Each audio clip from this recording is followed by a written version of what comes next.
ಹಳೆಯ ಚಿನ್ನದ ಒಡವೆನ ಅಧಿಕ ಬೆಲೆಗೆ ಮಾರಬೇಕೆ ಅಂದ್ರೆ ಆಟಿಕಾಗೆ ಕಾಲ್ ಮಾಡಿ 880300 ಅಟ್ಟಿಕಾ ಗೋಲ್ಡ್ ಕಂಪನಿ. ಅಷ್ಟಿದ್ರೆ ಉತ್ತರ ಕೊಡಬೇಕಾಗಿತ್ತು. ಹ್ಯಾರಿಸ್ ಅವರು ಉತ್ತರವನ್ನು ಕೊಡಬೇಕಾಗಿತ್ತು. ಬೆಳಗ್ಗೆಯಿಂದ ಹೋಗ್ತಾ ಇದೆ, ಇನ್ಯಾರೋ ಬೇರೆ ಫೋನ್ ಮಾಡ್ತಿದ್ದಾರೆ. ಮೌನ ಯಾಕೆ ವಹಿಸಿದ್ದೀರಾ? ನಿಮ್ಮದು ನಾವೇನೋ ಬೇರೆ ಉದ್ದೇಶ ಇತ್ತು, ಬೇರೆ ಏನೋ ಟಾರ್ಗೆಟ್ ಮಾಡ್ತಿದ್ರು ಅನ್ನೋದಾಗಿದ್ದರೆ ನಮ್ಮ ರಿಯಾಲಿಟಿ ಚೆಕ್ ಮಾಡಿದಂತಹ ಉಲ್ಲಾಸ್ ಸ್ವತಃ ಅವರೇ ಹೋಗಿ ಬಿ ಡಿ ಎಗೆ ಅಧಿಕಾರಿಗಳ ರಿಯಾಕ್ಷನ್ ಕೇಳಿದ್ರು ಕೊಡಲಿಲ್ಲ, ಬಿ ಡಿ ಎ ಅಧ್ಯಕ್ಷರು ಕೇಳಿದ್ರು ಕೊಡಲಿಲ್ಲ. ಇದರಲ್ಲಿ ಏನಿದೆ ಉದ್ದೇಶ? ಮಾನ್ಯ ಬಿ ಡಿ ಎ ಅಧ್ಯಕ್ಷರು ಎನ್ ಎ ಹ್ಯಾರಿಸ್ ಇದನ್ನು ಸ್ಪಷ್ಟವಾಗಿ ಹೇಳಬೇಕಾಗಿತ್ತು. ಬಟ್ ನೋ, ವೆಯ್ಟ್ ಮಾಡಿದ್ರು, ಮಾತಾಡ್ತೀನಿ ಅಂದರು ಮಾತಾಡಲಿಲ್ಲ, ವಾಪಸ್ ಕಳಿಸಿದ್ರು. ವಾಪಸ್ ಮಾತಾಡದೇ ಇರೋಂಥದ್ದು ಏನಿದೆ? ಇಲ್ಲ ಈ ಥರ ಆಗಿದೆ, ತಪ್ಪಾಗಿದೆ, ಸರಿಯಾಗಿದೆ, ಅಧಿಕಾರಿಗಳು ವಿಚಾರಿಸ್ತೀನೋ ಇಲ್ವೋ, ಇದ್ಯಾವುದು ಯಾವುದೂ ಸ್ಪಷ್ಟನೆ ಕೊಡ್ತಾ ಇಲ್ಲ. ಸ್ಪಷ್ಟನೆ ಕೊಡಲಿಲ್ಲ ಅಂದರೆ ಏನು ಅರ್ಥ ಆಗಿದ್ರೆ? ನಮ್ಮ ಎಡಿಟರ್ ಇನ್ ಚೀಫ್ಗೋ, ನಮ್ಮ ರಿಪೋರ್ಟ್ರಿಗೋ, ಇನ್ನೊಬ್ರಿಗೋ ಫೋನ್ ಮಾಡಿ ಬೇರೆ ರೀತಿಯಾಗಿ ಮಾತಾಡ್ತಾರೆ ಎಲ್ಲರೂ. ಸ್ಪಷ್ಟನೆ ಕೊಡಿ ಆಗಿದ್ರೆ ಏನು ಉದ್ದೇಶ, ಏನು ಟಾರ್ಗೆಟ್ ಆಗಿದೆ ಅಂತ ಸ್ಪಷ್ಟನೆ ಕೊಡಿ, ಏನಾಗಿದೆ ಅಂತ. ಬೆಳಗ್ಗೆಯಿಂದ ಗ್ಯಾರಂಟಿ ತೋರಿಸೋ ಸುಳ್ಳು ಅಂತೇಳಿ ಆಗಿದ್ರೆ ಬನ್ನಿ, ನಮ್ಮ ರಿಪೋರ್ಟ್ ಇನ್ನೊಮ್ಮೆ ಬರ್ತಾರೆ, ನಾಳೆ ಬರ್ತಾರೆ, ಬೇಕಿದ್ರೆ ಸ್ಪಾಟಿಗೆ ಕರ್ಕೊಂಡೋಗಿ ತೋರಿಸಿ ಏನು ನಿಜಾಂಶ ಇದೆ ಅಂತ. ನೀವು ಹೇಳಿದ್ದಿನ ಆಗ್ತೀವಿ. ಇಲ್ಲಿ ಬಿ ಡಿ ಎ ಅಧ್ಯಕ್ಷ ಎನ್ ಎ ಹ್ಯಾರಿಸ್ ತಪ್ಪು ಮಾಡಿದ್ದಾರೆ ಅಂತಲ್ಲ, ಅವರು ಅಧ್ಯಕ್ಷರು ಅನ್ನೋ ಕಾರಣಕ್ಕಾಗಿ ಅವ್ರು ಕ್ವಶನ್ ಮಾಡ್ತಾ ಇದ್ದೀವಿ. ಇಲ್ಲಿ ಕಮಿಷನರ್ ಇದ್ದಾರೆ ಮಣಿವಣ್ಣನ್, ಜೊತೆಗೆ ಇದರ ಉಸ್ತುವಾರಿ ಶರತ್ ಏನೋ ಹೆಸರು ಚರಣ್ ಇದ್ದಾರೆ, ಸಾಕಷ್ಟು ಅಧಿಕಾರಿಗಳಿದ್ದಾರೆ, ಇಂಜಿನಿಯರ್ಸ್ ಇದ್ದಾರೆ, ಎನ್ ಜಿ ಒಗಳಿದ್ದಾರೆ, ಇದರ ಉಸ್ತುವಾರಿ ಕೆಲವೊಂದಿಷ್ಟು ಎನ್ ಜಿ ಒಗಳು ಕೊಟ್ಟಿದ್ದಾರೆ. ಅವರೆಲ್ಲರೂ ಕೂಡ ಇದರಲ್ಲಿ ಭಾಗಿನೇ. ನಿರ್ವಹಣೆ ಮಾಡಿಲ್ಲ, ಗಿಡಗಳು ಬೇಕು, ನಿರ್ವಹಣೆ ಯಾಕೆ ಮಾಡ್ತಾ ಇಲ್ಲ? ಸರಿಯಾಗಿ ನಿರ್ವಹಣೆ ಮಾಡಿಲ್ಲ ಅನ್ನೋದೇ ನಮ್ಮ ಪ್ರಶ್ನೆ. ಎಸ್, ಇದ್ರ ಬಗ್ಗೆ ಮಾತನಾಡೋಣ. ನಮಗೆ ಡಿಬೇಟ್ಗೆ ಜಾಯ್ನ್ ಆಗಿದ್ದಾರೆ ನಮ್ಮ ಜೆ ಡಿ ಎಸ್ನ ವಕ್ತಾರರು ನಾಗೇಂದ್ರ ಬಾಬು ಅವರು, ಬಿ ಜೆ ಪಿಯಿಂದ ಲೋಹಿತ್ ಜಾಯ್ನ್ ಆಗಿದ್ದಾರೆ, ಕಾಂಗ್ರೆಸ್ಸಿಂದ ನಿಜಾಮ್ ಫೌಜರ್ ಜಾಯ್ನ್ ಆಗಿದ್ದಾರೆ, ಅದೇ ರೀತಿ ಮರವಿಜ್ಞಾನಿ ವಿಜಯ್ ನಿಶಾಂತ್ ಜಾಯ್ನ್ ಆಗಿದ್ದಾರೆ. ವೆಲ್ಕಮ್ ನಿಶಾಂತ್. ಅದೇ ರೀತಿ ನಿನ್ನೆ ಇಡೀ ದಿನ ರಿಯಾಲಿಟಿ ಚೆಕ್ ಮಾಡಿದಂಥ ನಮ್ಮ ಮೆಟ್ರೋ ಬ್ಯೂರೋ ಮುಖ್ಯಸ್ಥರು ಉಲ್ಲಾಸ್ ಈ ಒಂದು ಡಿಬೇಟಲ್ಲಿ ಜಾಯ್ನ್ ಆಗ್ತಿದ್ದಾರೆ. ಉಲ್ಲಾಸ್, ವೆಲ್ಕಮ್. ಸೊ ಮೊದಲನೇದಾಗಿ ನಮ್ಮ ಕಾಂಗ್ರೆಸ್ ಅವ್ರಿಗೆ ಕೇಳೋಣ. ನಿಜಾಮ್ ಫೌಜಾರ್ ಕಾಂಗ್ರೆಸ್ ವಕ್ತಾರರು, ಬಹುಶಃ ನೀವು ನೋಡಿದ್ದೀರಿ, ಈಗಾಗಲೇ ವಿಜುವಲ್ ತೋರಿಸಿದ್ದೀವಿ, ಪೂರ್ತಿ ದೃಶ್ಯ ಸಮೇತ ತೋರಿಸಿದ್ದೀವಿ. ಏನು ಹೇಳ್ತೀರಾ ಸರ್ ಅದಕ್ಕೆ? ನಿಮ್ಮ ಎನ್ ಎ ಹ್ಯಾರಿಸ್ ಅವರು ಆಗಿರ್ಬೋದು, ಬಿ ಡಿ ಎಯಿಂದ ಆಗಿರ್ಬೋದು, ಒಂದು ಬೆಳಗ್ಗೆ ಒಂದು 2-3 ಕಾಲ್ ಬಂದಿತ್ತು, ಉದ್ದೇಶಪೂರ್ವಕ ಮಾಡ್ತಿದ್ದೀರಾ, ಟಾರ್ಗೆಟ್ ಮಾಡ್ತಿದ್ದೀರಾ ಅಂತ. ಇದರಲ್ಲಿ ಟಾರ್ಗೆಟ್ ಆಗುವಂಥದ್ದು ಏನಿತ್ತು ಹೇಳಿ?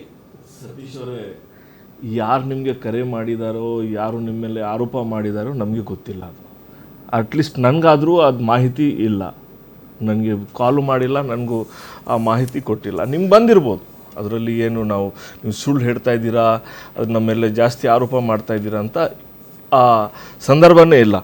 ಆದರೆ ನೋಡಿ ಸತೀಶ್ ಅವರೇ, ಒಂದು ಉದ್ದೇಶದಿಂದ ಈ ಕಾರ್ಯಕ್ರಮ ನಾವು ನಡೆಸಿದ್ದೀವಿ. ನಿಯರ್ಲಿ 1.5 ಮಿಲಿಯನ್ 15 ಲಕ್ಷ ಗಿಡವನ್ನು ನಾವು ಪ್ಲಾಂಟ್ ಮಾಡಬೇಕು ಅಂತ ಒಂದು ರೀತಿಯಿಂದ ಹೋಗಿದ್ದೀವಿ. ರೈಟ್ ನಾವು ಇಟ್ಸ್ ಅ ಮಾನ್ಸೂನ್ ಸೀಸನ್, ಒಳ್ಳೆ ಸೀಸನ್. ಈ ಟೈಮಲ್ಲಿ ನಾವು ಗಿಡ ಹಾಕಿದ್ರೆ ಅದು ಬೆಳೀತದೆ ಅಂತ ಒಂದು ಪ್ಲ್ಯಾನಿಂಗು, ಒಂದು ನಿರೀಕ್ಷಣೆ ಇತ್ತು, ಒಂದು ಎಕ್ಸ್ಪೆಕ್ಟೇಷನ್ ಇದ್ದಿದ್ದು. ರೈಟ್ ನಾವು monsoon is a little weak, ಮಳೆ ಬರ್ತಾ ಇಲ್ಲ, ಅದರಲ್ಲಿ ನೀರು ಹಾಕಿದ್ದಾರೆ. ಅದರಲ್ಲಿ ಏನೋ ನೀವು 10 ಡೇಸಲ್ಲಿ ನಮಗೆ ಮಾಸ್ ಕಾರ್ಡ್ ಕೇಳ್ತಾ ಇದ್ದೀರಲ್ಲ, ಅದೇ 12 ವರ್ಷ ಆಗಿದೆ ಸೆಂಟ್ರಲ್ ಗೌರ್ಮೆಂಟ್ದು, ಒಂದು ಮಾಸ್ ಕಾರ್ಡು ಬಂದಿಲ್ಲ ಅಲ್ಲಿಂದ. ಆ ಮಾಸ್ ಕಾರ್ಡ್ ನಾವು ನೋಡಬೇಕಾಗಿದೆ. We are responsible for that what we are doing. ಆ ರೆಸ್ಪಾನ್ಸಿಬಿಲಿಟಿಯಿಂದ ನಾವು ಓಡ್ತಾ ಇಲ್ಲ. ಆದರೆ ಅದೇ ರೀತಿ 10 ಡೇಸಲ್ಲಿ ನಾವು ಎಲ್ಲರೂ ನಮಗೆ ಈಗ ಆ ಗಿಡ ಏನಾಗ್ಬಿಡ್ತು, ಹೇಗಾಯಿತು, ಯಾಕೆ ಮಾಡಿಲ್ಲ, ಇದು ಮಾಡಿಲ್ಲ ಅಂತ ಆ ಉತ್ತರ ಕೊಡ್ತೀವಿ. ಸ್ವಲ್ಪ ಟೈಮ್ ಆಗ್ತದೆ ಅದರಲ್ಲಿ. ಆದರೆ 12 ವರ್ಷದ ಮಾಸ್ ಕಾರ್ಡ್ ಯಾರು ಕೊಡ್ತಾರೆ?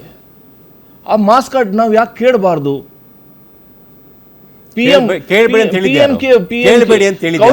ಕೌಶಲ್ಯ ಯೋಜನೆ ಅಂತ ಹೇಳಿದ್ದಾರೆ. ಸತೀಶ್, ನಿಮ್ಮೇಲೆ ಆರೋಪ ಮಾಡ್ತಾ ಇಲ್ಲ, ನಾನೇನ್ ಹೇಳ್ತಾ ಇರೋದು ಕೌಶಲ್ಯ. ಇಡೀ ಕೌಶಲ್ಯ ಯೋಜನೆಯಲ್ಲಿ ಏನ್ ಗೊತ್ತಾ ನಿಮ್ ಪ್ರಾಬ್ಲಮ್? ಈಗ ನಿಮ್ಗೆ ಕ್ವಶನ್ ಮಾಡಿದ್ರೆ ಅವ್ರು ಹಂಗ್ ಮಾಡಿದ್ರಲ್ಲ ಅಂತ ಹೇಳ್ತೀರಾ, ನಿಮ್ ಮಾಡಿದ್ನ ಒಪ್ಕೊಳ್ಳಲ್ಲ ನೀವು. ಇನ್ 12 ವರ್ಷದಲ್ಲಿ ಲೋಹಿತ್ ಅವರೇ, ನಿಮ್ ಟೈಮ್ ಬರ್ತದೆ, ನೀವು ಮಾತಾಡಿ. ಲೋಹಿತ್ ಅವರೇ, ನಿಮ್ ಟೈಮ್ ಬಂದಾಗ ನೀವ್ ಏನ್ ಮಾತಾಡ್ಬೇಕಾಗಿದೆ ಮಾತಾಡಿ. ಸಿಂಪಲ್. ನಾವು ಕೇಳ್ತಿರೋದು ಈಗ, ಓಕೆ ನಾನು ಅದಕ್ಕೂ ಹೇಳಿದೆ, 10 ದಿನ ಆಯ್ತು, 11 ದಿನ ಆಯ್ತು, ಓಕೆ ಲೆಟ್ಸ್ ನೋಡೋಣ. ನನ್ನ ಪ್ರಶ್ನೆ, ಓಕೆ ನೀರ್ ಹಾಕಿಲ್ಲ ಅನ್ನೋದು ಪಕ್ಕಿಡೋಣ, ಆ ಗಿಡಗಳು ನೆಟ್ಟಿದಾರಲ್ಲ ಆ ರೀತಿ ಇದೆಯಲ್ಲ.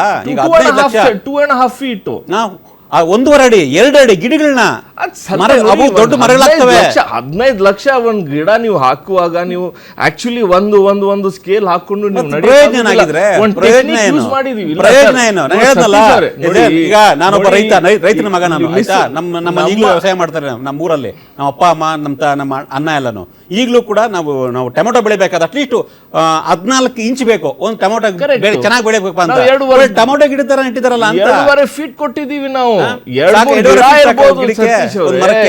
ಸತೀಶ್ ಅವರೇ 2-3 ಗಿಡ, ಒಂದು 100 ಇರ್ಬೋದು, 1000 ಇರ್ಬೋದು, 15 ಲಕ್ಷದಲ್ಲಿ ಅದ್ ಸ್ವಲ್ಪ ಕ್ಲೋಸ್ ಆಗಿ ಬಂದಿರ್ಬೋದು. ಅದೇ ನೀವೆಲ್ಲ 15 ಲಕ್ಷ ಅಡಿಕೆ ಮರ ಹಾಕ್ಬೇಕಾದ್ರೆ 9 ಅಡಿ ಬೇಕು, ಆಯ್ತಾ? ಒಂದು ಅಡಿಕೆ ಮರ ಸಣ್ಣದಾಗಿರುತ್ತೆ, ಅಡಿಕೆ ದೊಡ್ಡದ ಮೇಲಕ್ಕೆ ಹೋಗುತ್ತೆ, ಅಡಿಕೆ ಬಿಡುತ್ತೆ, ಅದಕ್ಕೇನೆ 9 ಅಡಿ ಬೇಕು. ಸತೀಶ್ ಅವರೇ ಅದ್ ನಾನು ಹೇಳ್ತಾ ಇದ್ದೀನಿ, ಒಂದ್ ತಿಂಗಳು ಟೈಮ್ ತಗೊಳ್ಳೋಣ.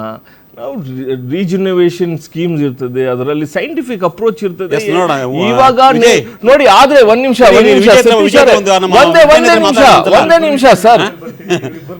ಸರ್ ಒಂದೇ ನಿಮಿಷ ನೋಡಿ, ಏನಾಗಿದೆ, ಈ ಬಿಜೆಪಿ ಲೀಡರ್ಸ್ ಒಬ್ಬೊಬ್ರು ಒಂದ್ ಫಿಗರ್ ಹೇಳ್ತಾವ್ರೆ. ವಿಜೇಂದ್ರ ಅವ್ರು ಹೇಳ್ತಾವ್ರೆ 88 ಕೋಟಿ ಹಗರಣ ಆಗ್ಬಿಟ್ಟಿದೆ ಅಂತ. ಅಶೋಕ್ ಅವ್ರು ಹೇಳ್ತಾವ್ರೆ 24 ಒಂದು ಕಾರ್ಯಕ್ರಮ ಆಗಿ 2 ದಿನಕ್ಕೇನೆ ನಿಮ್ದೇ ಬೆಂಗಳೂರಿನ ಅಭಿವೃದ್ಧಿ ಮಿನಿಸ್ಟ್ರು ಕೃಷ್ಣ ಬೈರೇಗೌಡರು ತರಗತಿ ತೆಗೆದುಕೊಂಡಿದ್ರು. ಇದೇ ನಿಮ್ಮ ಆಫೀಸರ್ಗಳನ್ನ, BD ಆಫೀಸರ್ಗಳನ್ನ ಏನ್ರಿ ಮಾಡಿದ್ರೆ ನೀವು, ಗಿಡಗಳು ನೆಟ್ಬಿಟ್ಟಿದ್ದೀರಾ, ನನ್ನ ಕಾನ್ಸ್ಟಿಟ್ಯೂನ್ಸಿಯಲ್ಲಿ ಗಿಡಗಳೇ ಇಲ್ಲ, ಬರೀ ಗುಂಡಿ ತೊಡಿದಿರಾ ಅಂತ ಓಪನ್ ಮೀಟಿಂಗ್ ಅಲ್ಲಿ ಬೈದಿದ್ರು. ರೆಸ್ಪಾನ್ಸಿಬಿಲಿಟಿ ಆಫ್ ಅವರ್ ಗವರ್ಮೆಂಟ್, ಅದೇ ಟ್ರಾನ್ಸ್ಪರೆನ್ಸಿ ನಮ್ಮ ಗವರ್ಮೆಂಟ್ ಅಲ್ಲಿ. ಮತ್ತೆ ನಾವು 15 ಲಕ್ಷ ಮಾಡಿದೀವಿ, ಸತೀಶ್ ಅವರೇ ಬಿಹೈಂಡ್ ದ ಸೀನ್ ಹಿಂದೆ ಏನ್ ಮಾಡೋದು, ನಾವು ಅಲ್ಲಿ ಸೀಕ್ರೆಸಿ ಇಟ್ಕೊಂಡು ಬೇರೆ ತರ ನಾವು ಇಲ್ಲಿ ಎಕ್ಸ್ಪ್ರೆಷನ್ ಮತ್ತೆ ಅಡ್ವರ್ಟೈಸ್ಮೆಂಟ್ ಮಾಡೋರು ನಾವಲ್ಲ. ಏನಿದ್ರೇನು ನಾವು ಮುಂದೆ ಕೂತಿರ್ತೀವಿ, ಮುಂದೆ ಅದಕ್ಕೋಸ್ಕರ ನಾವು ನಿಮ್ಗೆ ಒಂದು ರಿಯಾಕ್ಷನ್ ಮಾಡಲ್ಲ. BD ಅಧ್ಯಕ್ಷರು ಅವ್ರು ಮಾಡ್ತಾರೆ, ಬರ್ಲಿ, ಅವ್ರ ಸಂದರ್ಭ ಬಂದ್ ಟೈಮ್ ಬರ್ಲಿ ಹೇಳ್ತಾರೆ ಅವರು. ಅವತ್ತು 4 ಸತಿ ಸತೀಶ್ ಅವರೇ ಕೇಳಿ 4 ಸತಿ ಅವರು ಶಾಸಕರು ಆಗಿದ್ದಾರೆ, ಸುಮ್ನೆ ಆಗಿಲ್ವಲ್ಲ. Is a responsible man, is a great leader. ಬ್ಯಾಂಗ್ಳೂರ್ಗೆ ಅವರು ಬಹಳ ವಿಷನ್ ಇಂದ ಬಂದಿದ್ದಾರೆ, BDಯಲ್ಲಿ ಕೂತಿದ್ದಾರೆ ಅವರು ಇವಾಗ ಅಧ್ಯಕ್ಷರಾಗಿ. ಟೈಮ್ ಕೊಡಿ ಒಂದು ಸ್ವಲ್ಪ 2-3 ದಿವಸ. ಅವರು ಸ್ವಲ್ಪ ಏನು ಅಸೆಸ್ಮೆಂಟ್ ರಿಪೋರ್ಟ್ ತಗೊಂಡು ಅವ್ರು ನಿಮ್ಗೆ ಏನು ಮಾತಾಡಬೇಕಾಗಿದೆ ಮಾತಾಡ್ತಾರೆ. ಓಡೋಗೋದು ಈ BJP ತರ ಸುಮ್ಮನೆ ನಮ್ಮ ಮೇಲೆ ಆರೋಪ ಮಾಡೋದು ತರ ನಾವು ಮಾಡೋದಿಲ್ಲ.